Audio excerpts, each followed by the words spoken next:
Hi everyone, Diane here. Welcome to my studio again. And today I'm going to be talking about something that is interesting and a lot of people find a little bit daunting, but needn't really. This is just a scribble I did earlier. And because two things. This is a book that I have recently acquired. You remember yesterday I was talking about this one. Wildflower Watercolor by Sushma Hegde, which is a really nice book with lots of ideas for painting traditional, really, flowers, not botanically detailed, but not botanically incorrect. So this is a really nice book, and a lot of people have bought it, actually. Some people already had it, and yesterday quite a few people actually bought a copy, so I'm really glad about that, because I think we'll revisit this. We'll come back to it and we'll do more from here. I think it's a really good exercise, actually. It helps me to come up with ideas without too much stress, and I can help you to find your way through a book like this. Several people have said, oh yeah, the thing is I find it really difficult to follow instructions, and that's what I was trying to say at the beginning, where, you know, I said it's really hard to describe how to paint when you're only able to use words and pictures. And I know we all do the same thing. We all look at the pictures and we go ahead and do it. And we don't read the writing. We're very bad like that. We don't. And yesterday, that's what I did do. I did try to read the writing. And despite the one person that said, my two granddaughters paint better than you, despite that, I laughed and deleted her. So don't bother to put rude comments on if you feel like being rude, because I will just delete them, because actually I'm not here to show off. And so you have to laugh, don't you? There goes my ego again. Anyway, so that's this book. And in the same parcel as that one, I purchased this one. And this is a completely different style of painting, which I also really, really like. And you will know that I've done stuff like this. This is something of mine. Exciting, isn't it? But it was fun to do, and it passed a moment. And what I was actually doing it for was to try out the white, not exactly fine liner, the white acrylic marker that I got in the Arrtx box. And in case you didn't notice it yesterday, it's this one, the Arrtx acrylic marker, which has got a bullet point, and so therefore it's not terribly fine, but it does give nice, strong white lines. And I think this will be really ideal if I was going to be doing some of her paintings in here. Now, I'm going to assume that if people make a book, they expect these days people to do the paintings that are in them, because otherwise, why would they publish a book?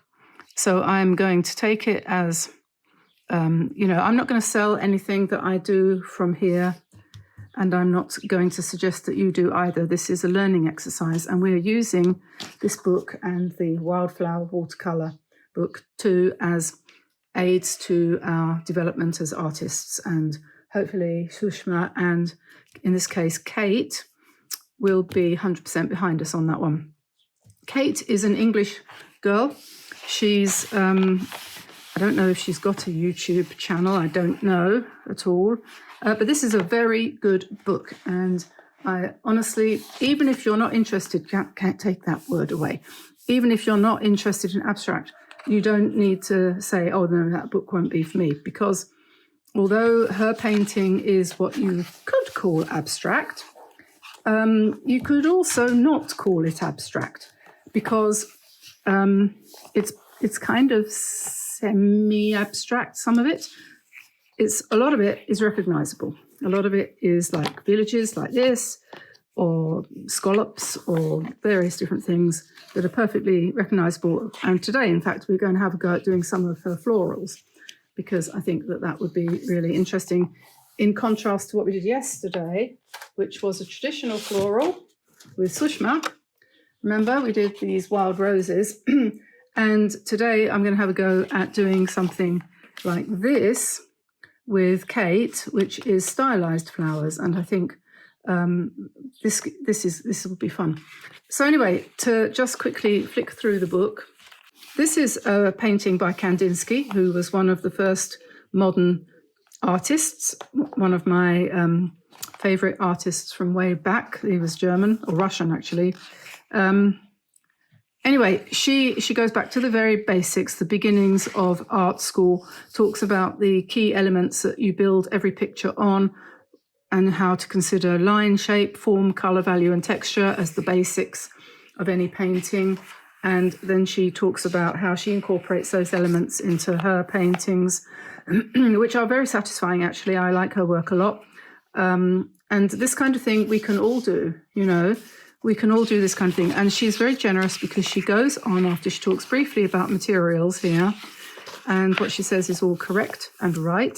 She talks a bit about different kinds of palettes, analogous palettes, where you've got all different shades of one color, like all different shades of green, different shades of blue, pink and orange. These are 4 analogous palettes. And or else you can have contrasting, where you have, say, orange and blue. And these are contrasting color combinations, so you can go either way. Or you could have these two together, and they all work. And then she talks about the importance of a color like Payne's Grey, which is a very great neutral color that you can use a lot to make your other colors stand out, brings out the contrast. And then she's got a big section on technique. And this is really useful, not only for if you're doing abstract watercolors, but if you're doing any kind of watercolor, because she goes into a lot of detail about how to use the brush, how to control the water, how to control the paint, and how to make interesting effects on the paint by dropping, for example, drops of water into damp paint, how to use circles and dots and lines, and how to use masking fluid. I mean, she's got a little bit about absolutely everything, how to basically make your painting more interesting. And a lot of these ideas can be incorporated into all sorts of different kinds of art, not just abstract. So I thought we would have a go at doing one of her ideas, and the idea I decided to choose was this. This is abstract flowers, and we're going to have a go at that. So I shall put this on my book stand here, which we featured yesterday. I'll just quickly remind you about it because it's a jolly useful item. It's really cleverly designed because it goes absolutely flat, see? Like that. Looks like a slice of bread. You can tell it's lunchtime. And then it just pulls up. You've got 3 positions, high, medium, and low, like that. And then this shelf pulls down, and then your retaining bits come up here like that. The stays are there like that. So that's really handy, very useful for me when I want to do something like this. So I'll put the book there. You won't be able to see it, but I can. There we are. So now I've got a piece of Meeden watercolor paper here. This is Meeden cold press, 12 by 9 inches, 100% cotton. I find this is perfectly adequate for everything I want to do because I'm not a very good painter. I'm not as good as people's grandchildren, so, you know, whatever.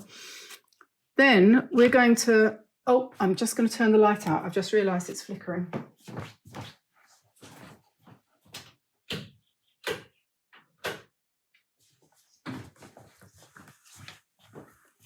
Sorry about that, if that was bothering you at the beginning there. When we have the fluorescent strip on above me early in the morning when the sun hasn't come up, I have to turn the light on, but I always turn it off before I start the video, but I forgot, sorry about that.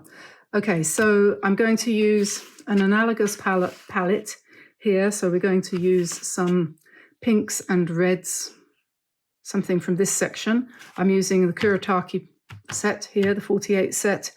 And we've got Indian red, burnt sienna, maroon, purple. We've got RMD, what's that? Rose Madder Deep, yes, I always forget that, Rose Madder, that's a nice pink. Then we've got carmine, and we've got red, and we've got cadmium red and cadmium scarlet, and then it goes into the oranges. So this is where I'm going to start for this painting. We've also, I think there's Payne's Grey in here. If not Payne's Grey, what there is blue grey, which is down here.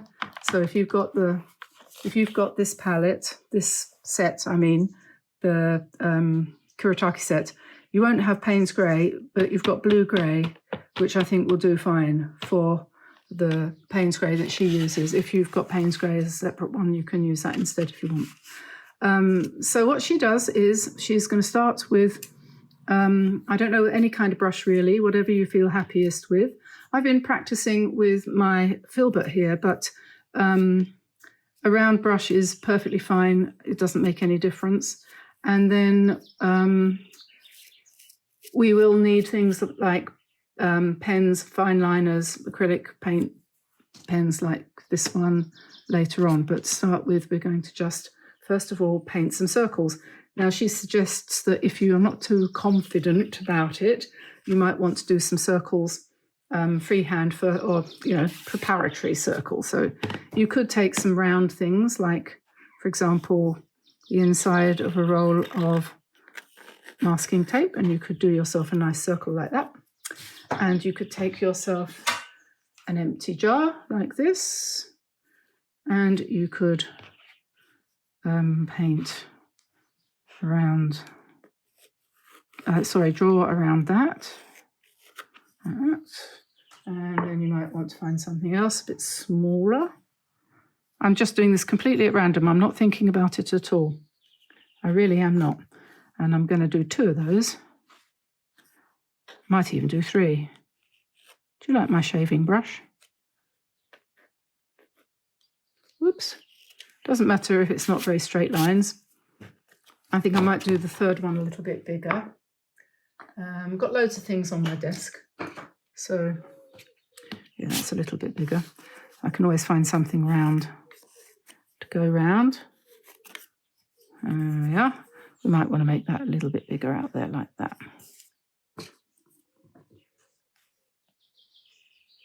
And her idea was to basically say, okay, so you might not want to actually do realistic flowers, but you might feel like you want to do something which isn't completely abstract.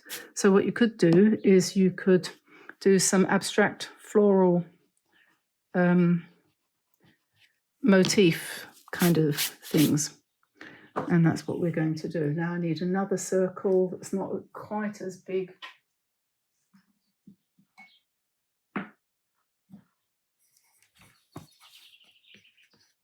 That one is as big, isn't it? Sorry, Orchid, you can go back in your pot now. Oh, here we are. Here's one. That can go here.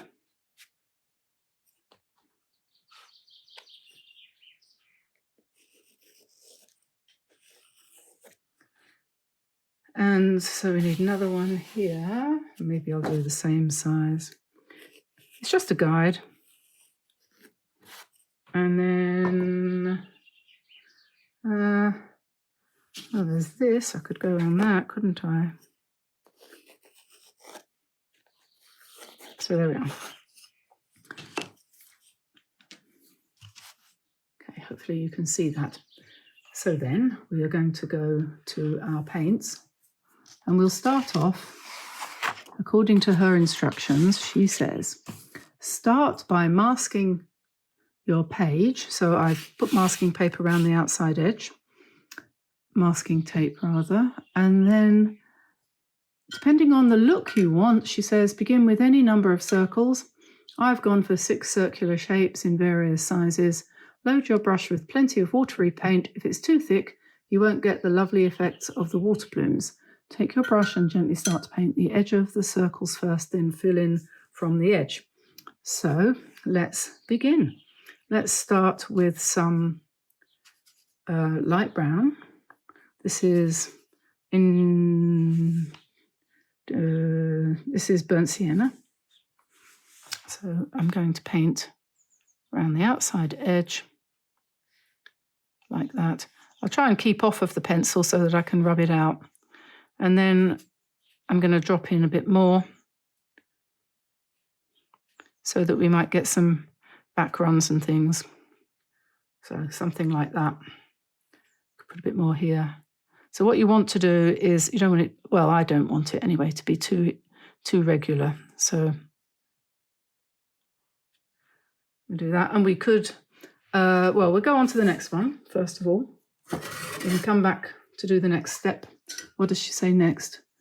Well, let's go for this pink here, this purple, I think Kuretake call this.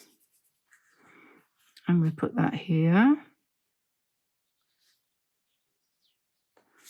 I should sit down. You know, if you stand up to paint, it's quite a different sensation. If you want to do something relaxing, you don't want to stand up, do you? Okay, and then let us have some yellow ochre, maybe.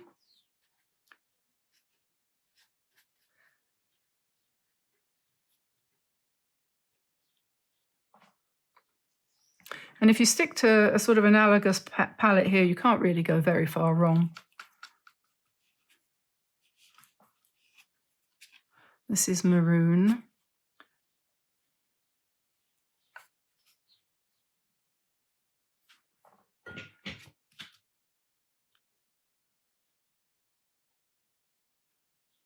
We're not trying to do this geometrically accurate, you know.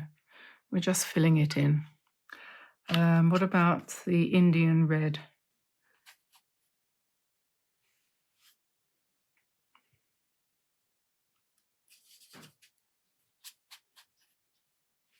Before we know where we are, it's going to be autumn. You know, it's still July, but it feels like winter here. I don't know what's gone wrong with the weather this year. We haven't had any summer at all, really, seriously. We really, really, seriously haven't had any. Although, having said that, they do say that next week is going to be different. This is a nice pink.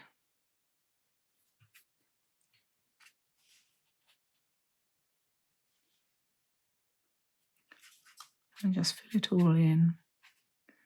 And you could add a little bit more around the outside edges. If you want to try to get a darker effect on the outside edges, you might get that on these bigger ones. She does suggest this. I think you'd like this book, all of you. I think you really would, because it doesn't make any demands on realism. That's the thing. You don't have to worry about whether or not your painting is better than your grandchildren's, because it's all, beauty is in the eye of the beholder. Right? When it's abstract, it can look like anything, can't it? So I'm just adding a bit more paint to some of these, because why not? And we want to go back to the purpley colour. I've got Imperial Violet down here. And what would happen if I mix those together? That's interesting, isn't it?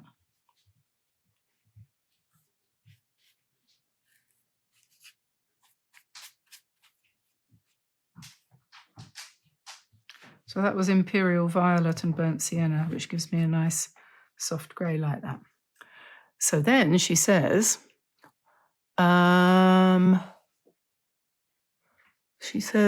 paint a second layer of wet paint on top of your dry circles. So, having done that, what we can do, we can still drop a few more bits and pieces in while it's wet. So this is additional texture, perhaps. And then I'm going to blow dry it.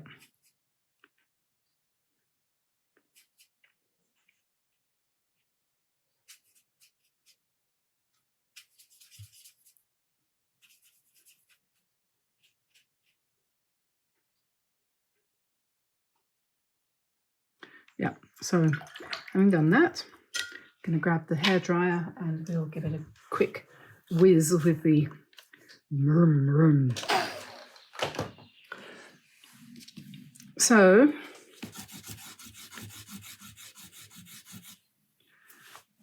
I've dried that, and now I just want to quickly remove any of the stray pencil lines that I can see.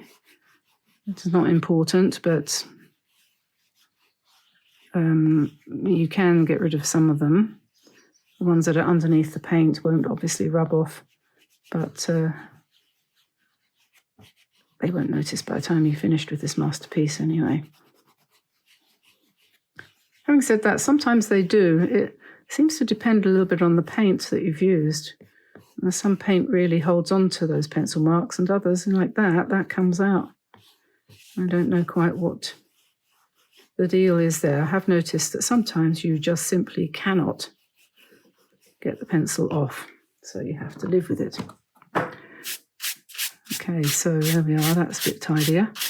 And then the next thing to do is she suggests putting another layer of paint inside the circles. So she says, paint a second layer of wet paint on top of your dry circles to create extra details and texture. Create contrast between the center and outer petals of each flower. I've added dark centers to lighter flowers and vibrant centers to muted ones. These organic shapes have no rules. Play and have fun. So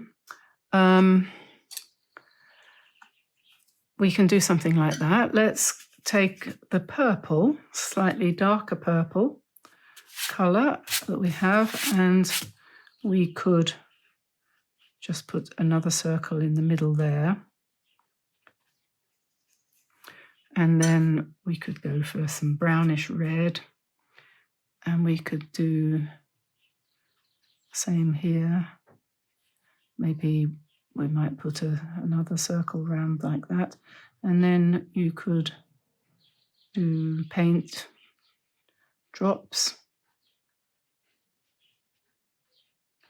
And this is where, with a technique like this, you depart completely from the instructions. So all of you out there who hate to follow instructions, whether they be mine or something in a book, this is where you just go for it, you know. And you say, gosh, darn it, this is my painting. So yeah. And she mentions in one section there about making some of the dots, when you do dots, make some of them dark and some of them light, vary them. So you could have, you know, a couple like that and some different intensities. And I think that's a really good idea. I hadn't thought of doing that before myself. There's always something. You can always learn something. And we put some sploshy things in here. And if while you're doing this you think to yourself, flower, then, you know, that's always helpful, isn't it? So on this one we could, let me see, what does she do?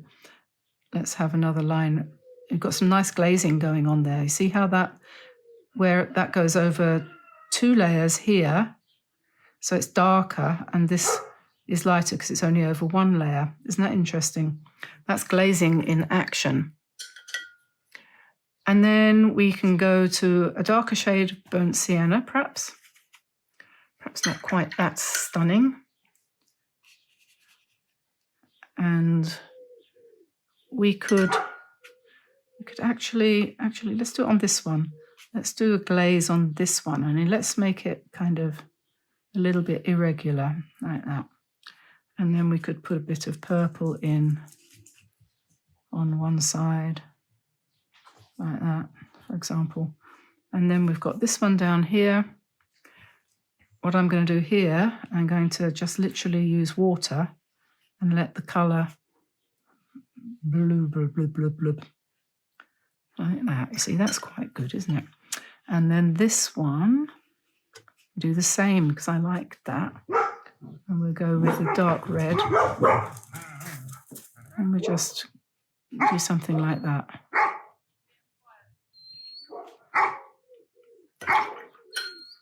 And I'm saying to myself, you know what, I much prefer that, and I don't like this.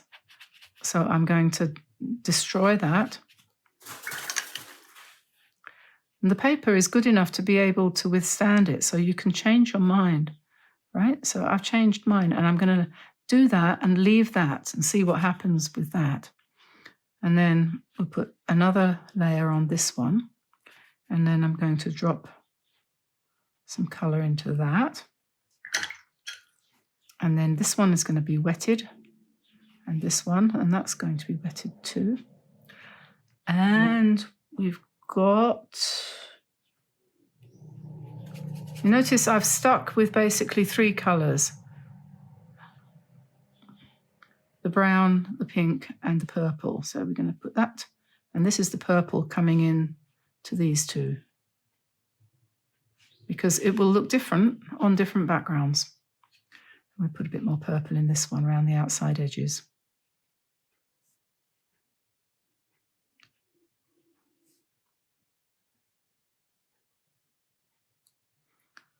And then this is very interesting, this glaze, but I'm just going to add another line of colour, and then we'll come in with, I think we want some burnt sienna or Indian red.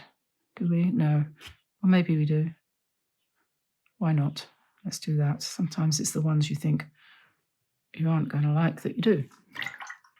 So there we are. Now we have to let that dry, and then we will come back and do the next thing. And I'm actually going to leave this to dry because it's time for lunch, and I want to let it dry naturally, because if I whack the hairdryer on it, it will, what's the word? It will crystallize it in time. It will stop. Whereas if I go away and leave it now, there'll be a certain amount of, you know, higgledy-piggledy, jiggledy-pokery, higgledy thingy, what's it's going on. And we'll come back and find something different to what we expect. So I'm going to turn you off, and I'll be back in 2 shakes of a lamb's tail. Okay, so we're back from lunch, and this is all nice and dry now. I've moved the masking tape a little bit further out because I thought that I wanted a bit more space around these circles. So I just shifted that over. So we've now only got about 1/4 of an inch border, but that's just so I have a nice tidy edge. And now I'm going to start doing some lines on these circles to turn them into flowers. And I wanted to introduce to you this set of Arrtx acrylic markers, which were kindly sent to me the other day by Arrtx. And they have asked me to tell you about them. And what can I say that hasn't already been said? Well, first thing I can say is that they do come complete with a set of replacement nibs, which is very useful. It's not enough for all of them, but 6 of them, 5 of them or so, which means to say that you can replace the nib if you should need to. And these are very easily removed. You just pull that out like that, and you can replace it with one of the spares. So the other thing that they were very keen that I should show you when we talk about these, and because these are ideal for using for things like this, and we're going to in fact use the white one, and maybe black, I don't know. They wanted me to show you how to get them started. And the way that you do that is you give it a bit of a shake, and you hope that it's going to, well, it should have a bead inside it. So I'm going to take another one and see. There we are. You should be able to hear that happening. Like that. And I don't know whether maybe that's because it's a metallic one. Yes, these ones have already been started. I'm looking for one that hasn't been started. This one will do. It hasn't been started, you can tell that because it's still the same colour. And then you give it a shake, and then you press down. And when you press down, you'll start to see the ink flowing down the nib. You can see that. And you press again, and Bob's your uncle. It's come quite through. And then it can be used. And it's as easy as that. And you might want to shake it occasionally to make sure that the colour comes out nice and bright. So that's that one. That's acrylic orange. I don't... metallic, no, not metallic, fluorescent orange. I doubt whether I'll be using that very often, but this is a colour I might very well use, a nice beige. This one's already been activated, and oh no, actually that's gold. Okay, well, I'm definitely likely to use that. So I think what I'll do is I should write on there what colour it is, because that's not the first time I've made that mistake.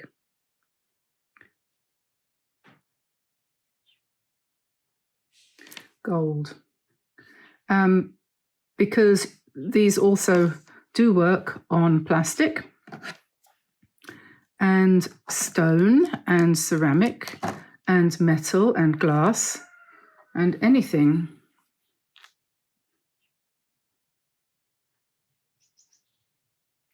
So they can tell you what something is quite easily. So we have black, we have gold, and we have white.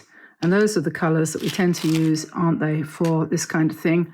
But I can also use a fine liner as well. I don't have to use these if I feel they're too chunky. But I just thought that would be nice to know that we have that to fall back on if we need it. And they're not very expensive. And details of those is in the description below. So let's turn these circles into something resembling floral, abstract floral, shall we? So we can start with something easy. And I really like this actually because it's a lovely, lovely, lovely strong white and comes out really nicely, which I must admit is not necessarily the case for all white pens. In fact, they often disappoint. So we can do a pattern like that using the white. We'll let that dry and then we'll come back and do something else. And then on this one, we could, I don't know, we could, what shall we do? We could do sort of petal shapes like this, I suppose. That would be another thing that we could do. And then maybe we might take the gold, for example.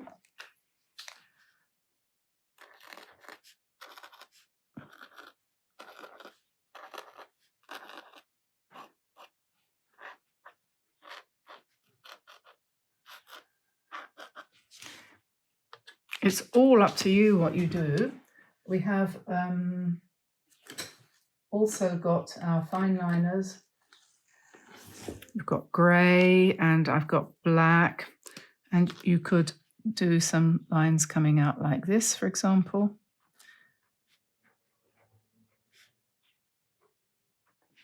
And you can take as long as you like over this, or you can do it as quickly as you want.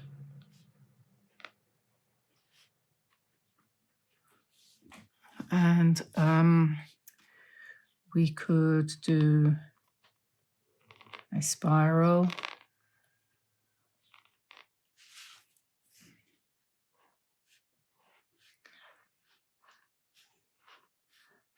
There are lots of good ideas on, ways to make these look a bit floral in this book, but I'm making up my own now. I'm not following the ideas that Kate has done because, as she says, just play, can do your own thing, can't you? What shall we do there? I think I want a thinner white as well. So we'll have, you see there's a very significant difference in the thickness there. And we're just playing, really. Just playing at making flowers. Maybe we'll do the center like this, just going bigger and bigger as we go round.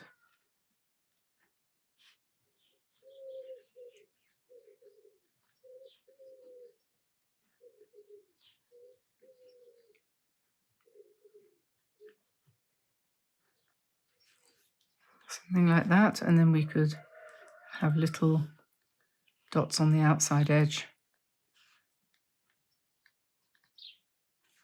Like that. And then, now this one, we've got these circles that we did, and then I sort of washed them out so we could go around those, and that gives us an interesting texture. I think that actually worked quite well. That was completely by chance. I just didn't like what I'd done, so I thought I'll smush it out. And when you smushed it out, you sort of thought, oh, actually, I shouldn't have said I didn't mean to do that. I should have said that's what I was going to do all along. But I wouldn't do that, would I?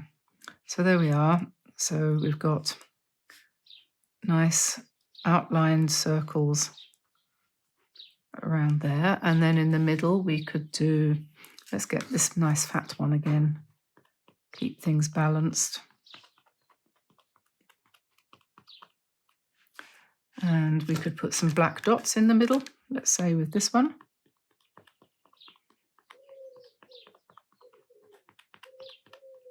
Yeah, I quite like that. That's not bad, is it?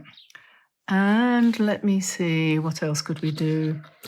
We haven't done this yet, so we could do some lines coming in from the outside in quite strong white, like that. And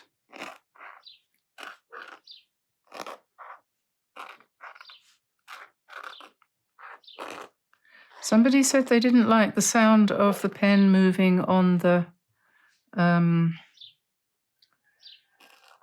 watercolor paper, about which I am heartily sorry, but it is what it is.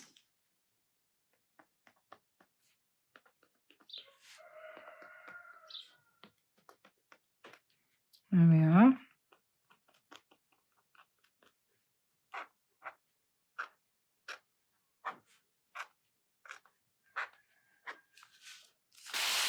And then down here, we're going to have some more circles. I think I'm going to put gold. Give that a good shake because we know what gold can be like.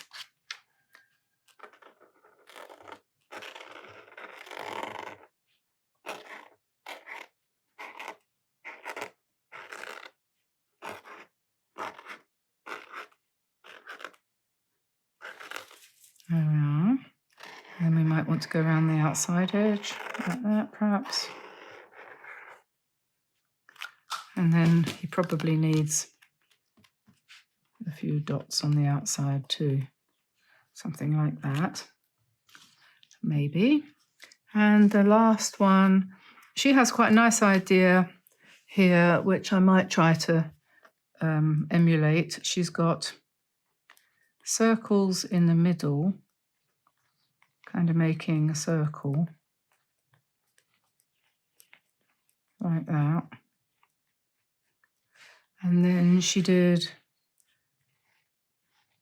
bigger ones round, whoops, like that, and then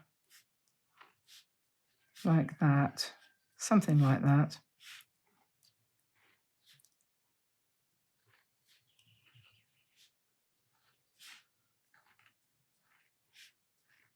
Something like that. Doesn't have to be perfect.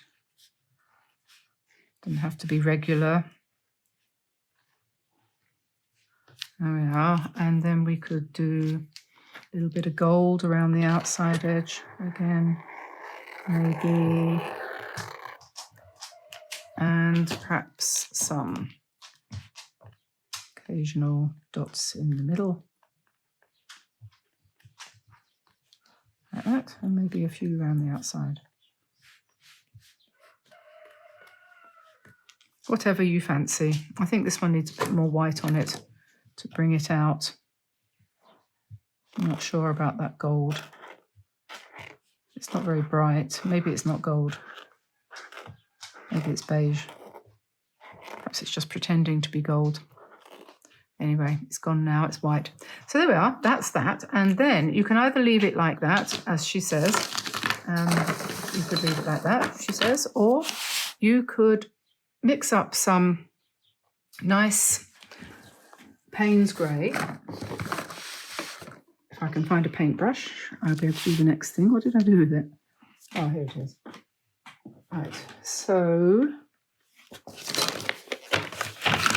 sticking with this set, as I said, it doesn't have Payne's grey in it, but it does have blue black, which is blue grey, that's it, which I think is probably very similar to Payne's grey. So we'll activate that a little bit.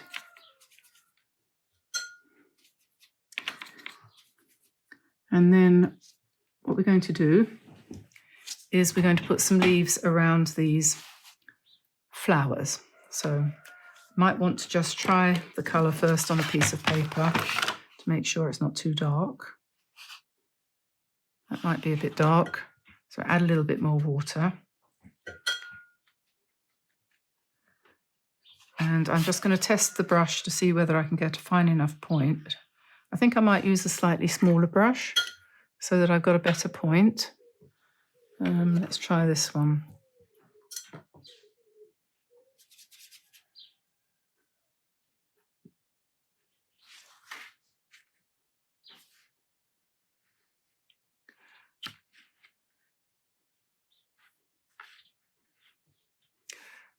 So I'm just trying things out to see what's going to be the best way to go. There's more than one way of doing this, of course. And you'll find you develop your own methods. Yeah, there's more than one way of doing these leaves. That is definitely true. So this is one of my brushes. So if you've got my set, you'll find this is a number 9 round. And unfortunately, they're all sold out now, so there aren't any more left. But I do have 2 sets myself here, untouched, brand new, which I might very well put up for sale on Etsy. So if you are interested in acquiring a set,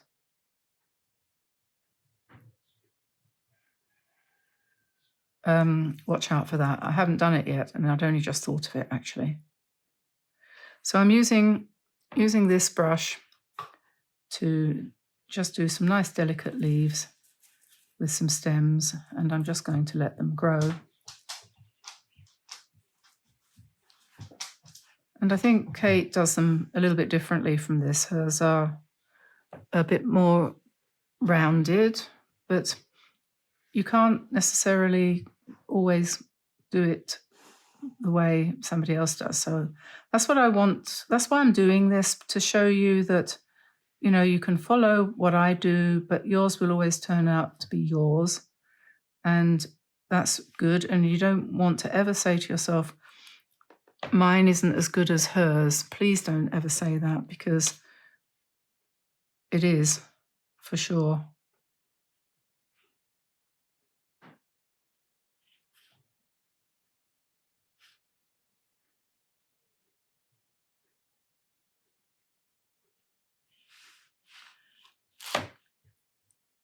So I'm just very calmly and peacefully, with very pale blue-grey from my Kuretake set, just painting in some nice, quite elegant leaves.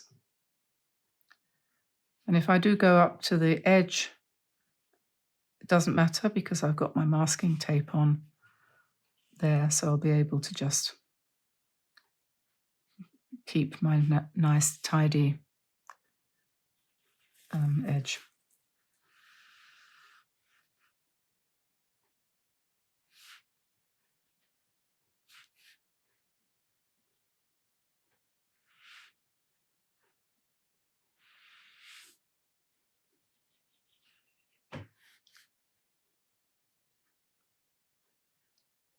I think the cockerel's gone to sleep. It's gone very quiet out there all of a sudden. It's 2 o'clock. All the French are asleep, and that includes the chickens, I think.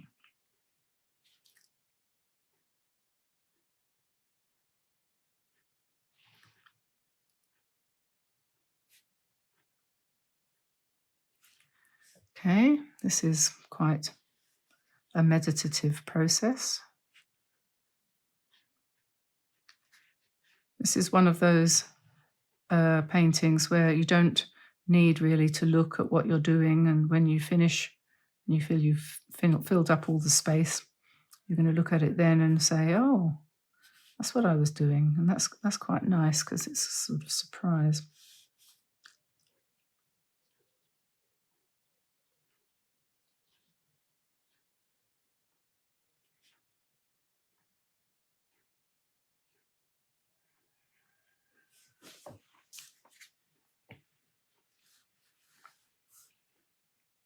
Do them in different directions, you know, facing here and there. Don't all have to be pointing in the same direction. And what does she say? With your flowers complete, you can stop here as a fun exercise or carry on and turn them into a final piece. I opted for the latter, adding leaves, using a loose wash of Payne's Grey. Start at each stem from the side of the flower. What does she say? And she does it with a quill brush. But you don't need a quill brush, you can do it with any brush.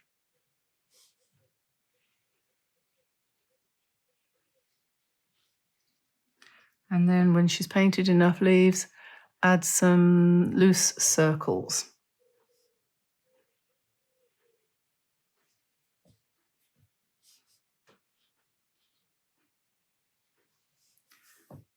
And you can still do those with the exact same brush.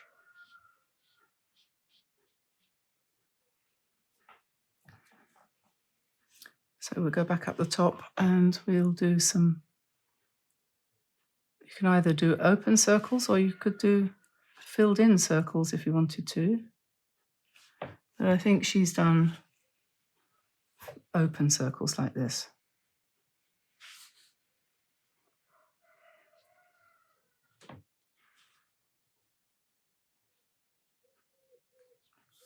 Do them in different sizes, some small, some big.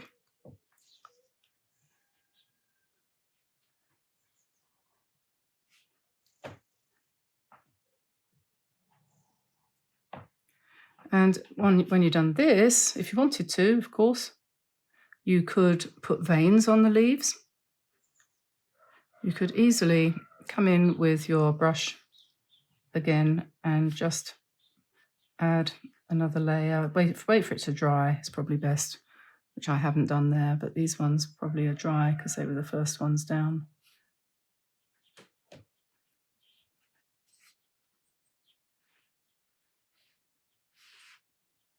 So you can do that if you want, or you can just leave it like that. And you might have something that you might want to tidy up. If you can find a tissue where you've got a bit of paint that's gone AWOL, you can just use a clean, damp brush, and then you should be able to just blot that off like that, and that's gone. Got another one up here. If it's a staining paint, one of the ones that doesn't lift, then you won't be able to get rid of it. But I have found that most of the Kuretake paints do lift, except for some of the pinks. The browns will.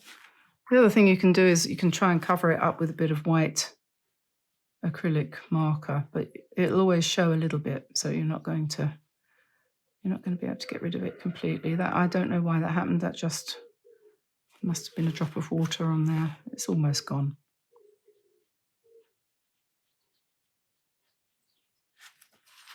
I should use an old brush to do this with, not a nice one with a good point, because but it's nylon, they're pretty tough. So there we are, that's our painting. And we can take off the masking tape now. Not that that really did very much, because obviously this is a block, so it didn't have to do the job of keeping the paper flat, because that was already done. And yeah, so that was a very enjoyable way to spend an hour. I could have painted right up and over the edge, and then the masking tape would have kept the edge tidy, even if I'd painted right up to it. So that would have been a good idea. And of course, if you feel that you haven't done enough you can keep on working on it. And here's the one that I was using as my model from the book here, this one. It's the same but different, if you know what I mean. And yeah, I heartily recommend that you get yourself a copy of this. There's lots of really good ideas in there, some of which you've probably seen on Pinterest and other places. Lots of good ideas, some of which I've done too. And I think it's a good book. And everyone should have a copy of that. It's got lots and lots of very useful hints and tips and information in the beginning. I'll put a link in the description below, and you'll be able to find it on Amazon. And apart from that, we've made the announcement for the people who've won the prizes for last week's competition. There'll be another one on Thursday coming next week, that is to say, which will be, I don't know, at the beginning of August. I'm not quite sure what it's going to be, but I think it might be possibly a set of, in fact, I think it will be Viviva paints in a pan set. It'll be this set here. Viviva watercolor set in a cork pan set like that, which I use quite often. You've seen me use it, especially in the shorts. And they're lovely colours, they're bright, and this is very light. It only weighs, a couple of ounces. It's a great one for travelling with, great one for carrying around with you. And this is, what have I got on my hand? This is the spring set, Colours of Spring, which is a slightly different set than the normal standard original set. So if you've got the original set, then this is a different one. So I shall be offering that next Thursday. Okay, I'm going to let you go, and I'll see you again soon. So bye, everybody. Bye-bye.